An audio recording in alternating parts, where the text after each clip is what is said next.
जय हिंद friends, welcome to my YouTube channel BPSC passenger. BPSC passenger से जुड़ने के लिए आपको धन्यवाद। हम लोग जो एनसीईआरटी क्लास 11th का भारत का संविधान सिद्धांत और व्यवहार जो बुक पढ़ रहे थे उसका नेक्स्ट पार्ट आज हम लोग देखेंगे, ठीक है ना। ये वाला बुक आप लोग ले लीजिएगा, ठीक है ना। आइए उसका नेक्स्ट पार्ट हम लोग देखते हैं। उसमें ये जो टॉपिक नंबर 4 था, क्या था? टॉपिक नंबर 4 पढ़ना था हम लोग को। सॉरी, समाज की आकांक्षाएं और लक्ष्य क्या है, यानी कि संविधान जो भारत के लोगों को बुनियादी आधार देता है, ठीक है ना। कि वो मौलिक अधिकार दे देगा कि संविधान से हम मौलिक अधिकार के द्वारा जी सकते हैं, समाज में गरिमापूर्ण जीवन जिएंगे, मान सम्मान इज्जत प्रतिष्ठा के साथ, और सामाजिक आर्थिक और सांस्कृतिक सुरक्षा हमें प्रदान करता है। समाज में पैसा कमाने का छूट देता है। तो उसमें हम किस तरह की आकांक्षा संविधान से और करेंगे उसी को हम लोग जानेंगे। लिखा है, अधिकतर पुराने संविधानों द्वारा, पॉइंट नंबर 4 देखिएगा, अधिकतर पुराने संविधानों द्वारा केवल निर्णय लेने की शक्ति का वितरण और सरकार की शक्ति पर प्रतिबंध लगाने का काम किया जाता है, ठीक है ना। लेकिन 20वीं शताब्दी के अनेक संविधान, जिसमें भारतीय संविधान अत्यंत सुंदर उदाहरण है, ठीक है, एक ऐसा सक्षम ढांचा भी प्रदान करता है जिससे सरकार कुछ सकारात्मक कार्य कर सके और समाज की आकांक्षाओं और उसके लक्ष्यों को अभिव्यक्ति दे सके। भारतीय संविधान ने इस संबंध में कुछ नए प्रयोग किए। जिन समाज में विभिन्न प्रकार की असमानताओं की गहरी खाइयां हो, वहाँ केवल सरकार की शक्तियाँ पर प्रतिबंध लगाना पर्याप्त नहीं है, वरन वहाँ सरकार को समर्थ और शक्तिशाली भी बनाना पड़ेगा, जिससे वह असमानता और गरीबी के विभिन्न रूपों में निपट सके। यानी कि कहना चाह रहा है कि भारतीय संविधान से एक इंसान भी बहुत सारी आकांक्षाएं लगा के रखता है कि मान लीजिए समाज में विभिन्न प्रकार के लोग रहते हैं, विभिन्न धर्मों, विभिन्न भाषा बोलने वाले, मतलब संस्कृति कल्चर के बहुत सारे लोग रहते हैं। सबका सोच एक जैसा नहीं होता है, सबका सोच अलग अलग होता है। तो संविधान क्या इन सबको साथ एक समाज में रख पाएगा? जैसे कि मान लीजिए कोई चोर डाकू हो गया, लुटेरे टाइप का आदमी हो गया, वो समाज में रहता है, किसी घर डकैती कर दिया, तो हम संविधान से यही ना आकांक्षा लगाएंगे कि वो चोर को पकड़े, उसको सज़ा दे। और अगर सज़ा नहीं दे पाता है तो क्या आप संविधान पे आप विश्वास कर पाएंगे? नहीं कर पाएंगे। आगे देखिए, उदाहरण के लिए भारत की आकांक्षा है कि हम एक ऐसा मानव समाज बनाएं। क्या बनाएं? एक मानव समाज बनाएं जिसमें एक ऐसा मानव समाज बनाएं जिसमें क्या हो?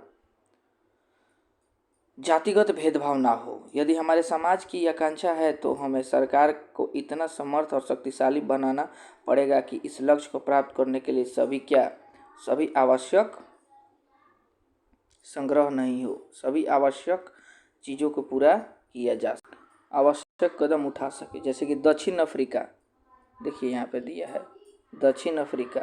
ये जो दक्षिण अफ्रीका है, नस्लीय भेदभाव के पुराने इतिहास का उदाहरण है। यानी कि वहाँ पे नस्ल के आधार पर भेदभाव किया जाता है। हमारे भारत में किस आधार पर किया जाता है? जाति के आधार पे। यानी कि भारत में अभी देख लीजिए ना, बिहार में जनगणना जो शुरू हुआ है जाति के आधार पे हो गया है। ये तो और तोड़ दिया है वर्तमान के नेताओं ने। पता नहीं, किसी भी सरकार का कोई लक्ष्य होता है, मतलब कोई वो नीति लाता है, उसके पीछे उसका कोई पुराना मोटिव हो, शायद वो कोई अच्छा काम करना चाहते हो बिहार में। तो देखिए, जैसे कि दक्षिण अफ्रीका में नस्ल के आधार पे, वहाँ पे काला गोरा मतलब काला गोरा के आधार पे भेदभाव किया जाता था, यानी कि गोरा काला को दबाता था और उसको अपना गुलाम बनाता था। इसके नए संविधान ने सरकार को इस योग्य बनाया कि वह नस्लीय भेदभाव को मिटा सके। जो हम अंडरलाइन किए हैं ना, उसको आप लोग पॉइंट के रूप में लिख सकते हैं। भारत में संविधान निर्माताओं की इच्छा थी कि समाज के प्रत्येक व्यक्ति को बुनियादी भौतिक जरूरतें और शिक्षा सहित वह सब कुछ मिलना चाहिए जिसके आधार पर वह गरिमा और सामाजिक आत्मसम्मान से भरा जीवन जी सके। यानी कि भारत के संविधान जो बनाए, जिन लोगों ने बनाया, उनका सोच इच्छा था कि हम एक ऐसा संविधान बनाएं जो हमारे समाज के प्रत्येक व्यक्ति को बुनियादी भौतिक ज़रूरतें दे सके। जैसे कि भौतिक ज़रूरतें में स्वास्थ्य दे पाए, अच्छी सड़क दे पाए, अच्छी बिजली व्यवस्था दे पाए, अच्छा कानून दे पाए, शिक्षा दे पाए। यानी कि अच्छा शिक्षा ही अच्छे समाज का विकास करता है। इन सब चीज़ों को मिलना चाहिए जिसके आधार पर वह इंसान क्या गरिमापूर्ण जीवन जी सके समाज में और आत्मसम्मान से जिए, ठीक है ना। भारतीय संविधान सरकार को वह सामर्थ्य प्रदान करता है जिससे वह सकारात्मक लोक कल्याणकारी कदम उठा सके। आइए देखते हैं। और जिन्हें कानून की मदद से लागू भी किया जाता है। जैसे जैसे हम भारतीय संविधान को पढ़ते हैं हमें पता चलता है कि ऐसी सामर्थ्य, यहाँ हम लोग हैं, ऐसी सामर्थ्य प्रदान करने वाली प्रावधानों को हमारे संविधान की प्रस्तावना का समर्थन पाता है। वे संविधान के मौलिक अधिकार वाले भाग में पाए जाते हैं। यानी कि भारतीय संविधान का चौथा काम क्या है? चौथा काम है कि वह सरकार को ऐसी क्षमता प्रदान करे जिससे वह जनता की आकांक्षाओं को पूरा कर सके और एक न्यायपूर्ण समाज की स्थापना के लिए उचित परिस्थितियों का निर्माण कर सके। इसको हम लोग पॉइंट के रूप में लिख सकते हैं, ठीक है ना, पॉइंट के रूप में आप लोग इसको लिख दीजिएगा। आइए टॉपिक नंबर 5, ये टॉपिक है, इसको आप लोग टॉपिक देखिए, उसके अंदर देखिए पॉइंट नंबर 1 लिखिएगा। दक्षिण अफ्रीका का संविधान सरकार को अनेक उत्तरदायित्व सौंपता है।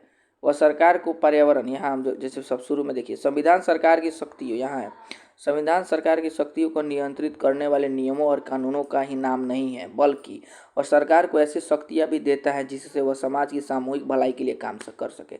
इस लाइन का अर्थ ये हुआ कि संविधान जो है ना, केवल शक्ति ही नहीं देता है बल्कि कुछ नियम कानून देता है जिससे समाज में वो क्या कर सके, ऐसा कानून बना सके जिससे समाज के लोगों का कल्याण हो सके। जैसा कि इधर कोष्ट में एगो है जो छोटिया है, कथी देखिए, मुंह पर्दा से मुंह निकाल के हंस रही है, वो देखिए वो क्या कह रही है। राज्य के नीति निर्देशक तत्व भी सरकार से लोगों की कुछ आकांक्षाएं पूरी करने की अपेक्षा करते हैं, यानी कि डीपीएसपी इसको बोला जाता है। संविधान में अच्छी बातें लिखने में क्या जाता है, लेकिन ऐसी ऊंची ऊंचाइयों और लक्ष्यों को लिखने का मतलब क्या है यदि वे लोगों के जीवन को ना बदल सके। इनका जो है ना छोटिया यही कहना चाह रही है। आइए उसको हम लोग क्या देखते हैं। पॉइंट नंबर देखिए 1, दक्षिण अफ्रीका के संविधान सरकार को अनेक उत्तरदायित्व सौंपता है। वह सरकार को क्या करता है, पर्यावरण संरक्षण,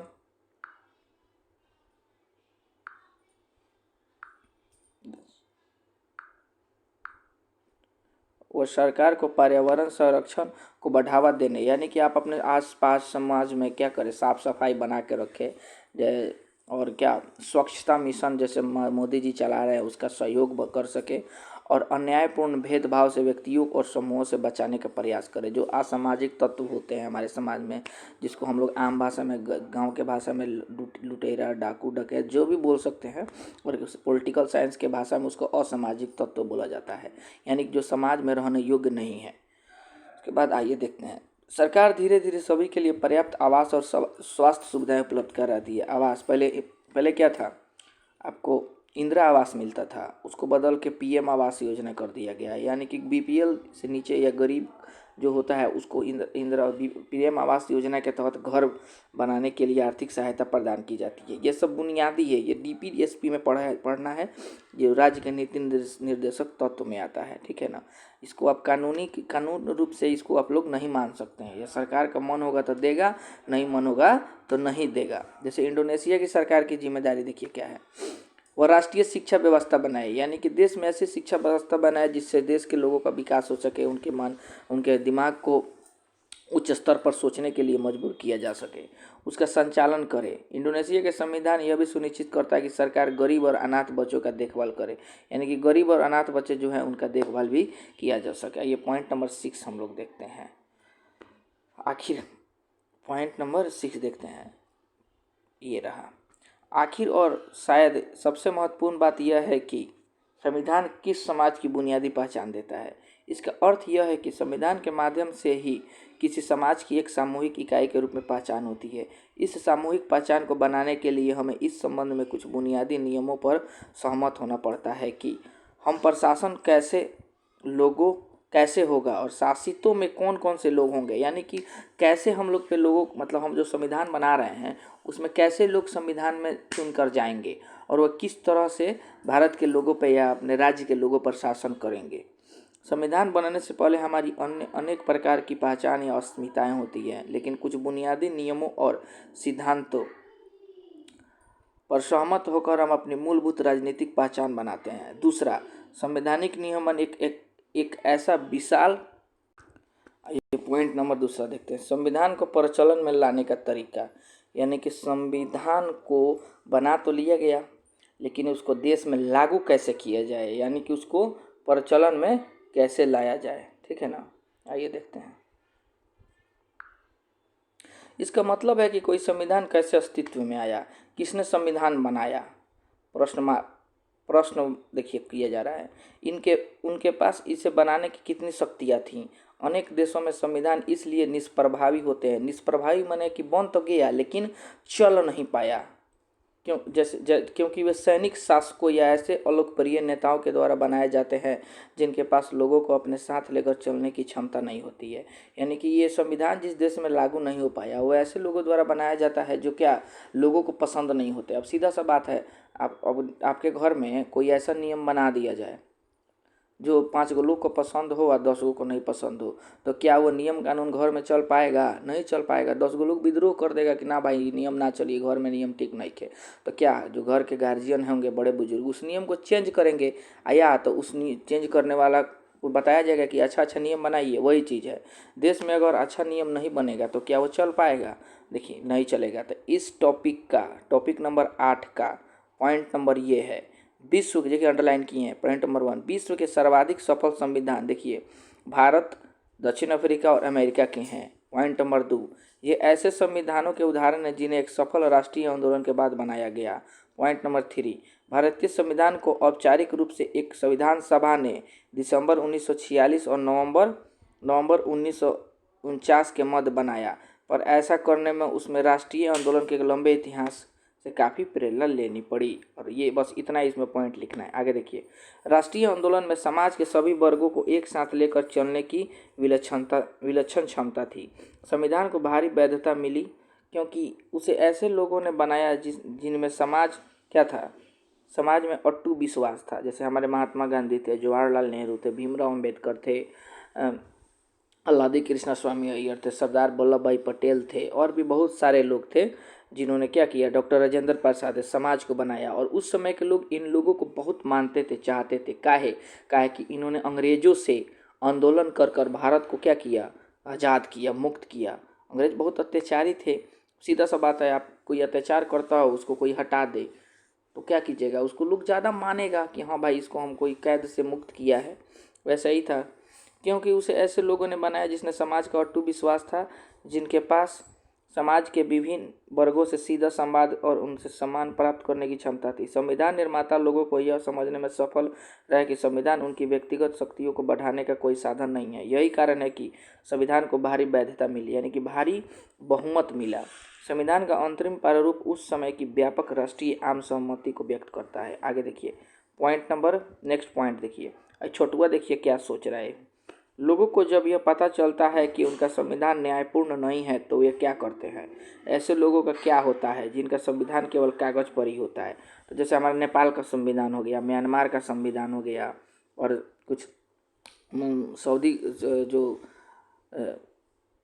जो कुछ कंट्री है, खाड़ी कंट्री है, उनका भी हो गया। जैसे बताइए, ये कह रहा है कि मान लीजिए आपको पता चले कि आपका संविधान न्यायपूर्ण नहीं है तो आप क्या करिएगा? तो सीधा बात है, संविधान को लागू नहीं होने देंगे, संविधान को हटा देंगे या संविधान को बदल देंगे या बोलेंगे संविधान में संशोधन कीजिए, यही ना कहेंगे। और लोगों का जीवन क्या होगा, हैरान हो जाएगा, परेशान हो जाएंगे। आइए देखते हैं, कुछ देशों ने अपने संविधान पर पूर्ण जनमत संग्रह कराया जिसमें सभी लोग अपनाए जा रहे संविधान के पक्ष या विपक्ष में राय देते थे। मान लीजिए कुछ देशों में संविधान बना ना, तो संविधान बना तो लोगों से क्या किया गया, लोग बोला, मान लीजिए 100 गो लोग हैं देश में, 100 लोगों से पूछा गया कि बताइए जी संविधान बन गया है, लागू किया जाए। पढ़ पढ़ के सुनाया जाता था रोज, ठीक है। तो 100 गो लोग में 50 गो लोग बोला हाँ हम सपोर्ट में हैं, 50 गो बोला हाँ हम सपोर्ट में नहीं हैं। तो इस तरह से क्या किया गया, राय लिया गया कि हाँ, मान लीजिए जिसका राय ज़्यादा होता था तो संविधान को लागू कर दिया जाता था। जिस माने ज़्यादा मानने वाले लोगों का, कम मानने वाले लोग होंगे तो उनको राय को नहीं माना जाता था। सीधा सा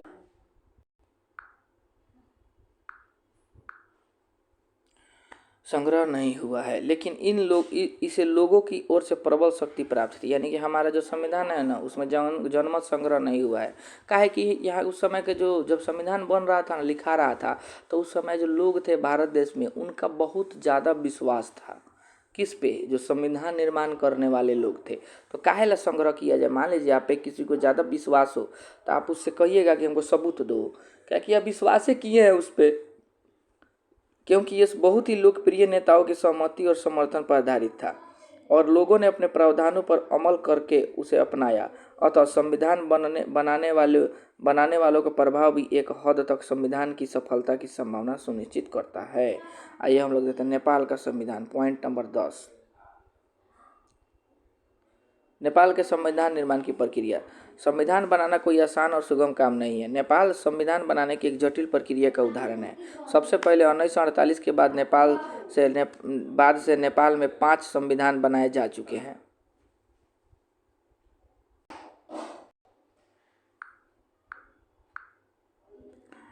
1948 के बाद 5 बार बनाए जा चुके हैं, 1948, 51, 59, 62 और 90 में। लेकिन ये सभी संविधान नेपाल नरेश द्वारा प्रदान किया गया। यानी कि संविधान तो बन गया, लेकिन नेपाल के राजा कहते थे कि हम इसमें सर्वोपरि होंगे। अब बताइए आप ही, लोकतंत्र के बारे में हम आपको बता चुके हैं। लोकतंत्र, राजतंत्र। लोकतंत्र किसे कहते हैं? जिसमें लोगों का शासन हो और यह वंश परंपरा के आधार पर नहीं होता है, ठीक है। और राजतंत्र किसे कहते हैं? जिसमें राजा का शासन हो, राजा का शासन, यानी कि इसमें वंश परंपरा के आधार पे क्या होगा? इसमें वंश परंपरा के आधार पे होगा, वंश।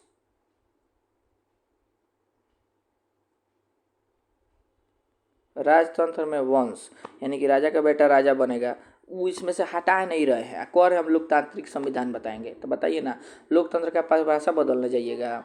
लोकतंत्र सीधे कह रहा है कि लोकतंत्र उसे कहते हैं जिसमें लोगों का शासन हो और राज परंपरा को हटा दिया जाता है, यानी राजा का कोई इसमें वैल्यू नहीं रहता है।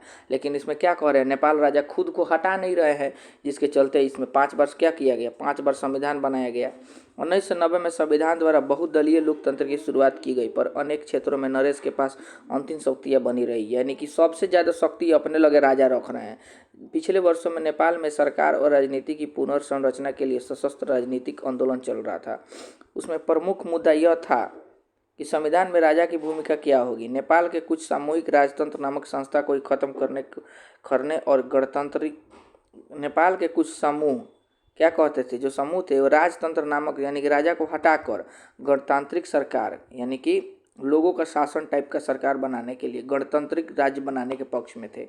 कुछ लोगों का मानना था कि राजा की सीमित भूमिका के साथ संवैधानिक राजतंत्र का बना रहना उपयोगी होगा, लेकिन ऐसा नहीं हो पाएगा कभी भी, परिभाषा बदल जाएगा। स्वयं राजा भी शक्तियों को छोड़ने के लिए तैयार नहीं था। कब वो राजा चाहेगा कि हम अपन पद हटा दें, है उसको हटाना पड़ेगा भाई, वही चीज़ है। राजा ने अक्टूबर 2002 में समस्त शक्तियों को अपने हाथों में ले लिया। उसके बाद देखिए पॉइंट, देखिए कौन सा सरकार बना। बहुत सारे राजनीतिक दल और संगठन एक नई संविधान सभा के संगठन की मांग कर रहे थे। नेपाली कम्युनिस्ट पार्टी जनता, यानी कि माओवादी पार्टी द्वारा चुनी गई संविधान सभा के संघर्ष में सबसे आगे थी। अंततः जन प्रदर्शन के दबाव के सामने झुकते हुए राजा को एक ऐसी सरकार बनवानी पड़ी जो आंदोलनकारी दलों को स्वीकार्य था। इस सरकार ने राजा की लगभग सारी शक्तियाँ छीन ली, यानी कि राजा गइलन। राजा कहाँ गइलन? राजा गइलन, ठीक बा, राजा साफ, और लोकतांत्रिक गणराज्य बन गया। अंततः नेपाल ने 2015 में नए संविधान को बनाया। तो क्वेश्चन बनेगा, नेपाल का संविधान कब बना था? 2015 में। इस चीज़ को याद रखिएगा, ठीक है ना। आइए देखते हैं, चलिए बाकी अब हम लोग संविधान के मौलिक प्रावधान को नेक्स्ट वीडियो में देखेंगे। आपको थैंक यू बीपीएससी पैसेंजर से जुड़ने के लिए। चैनल को लाइक कीजिए, सब्सक्राइब कीजिए, और थोड़ा बहुत जो भी मिस्टेक हुआ हो उसको कमेंट बॉक्स में दे दीजिएगा, ठीक है ना। चलिए, थैंक यू, जय हिंद।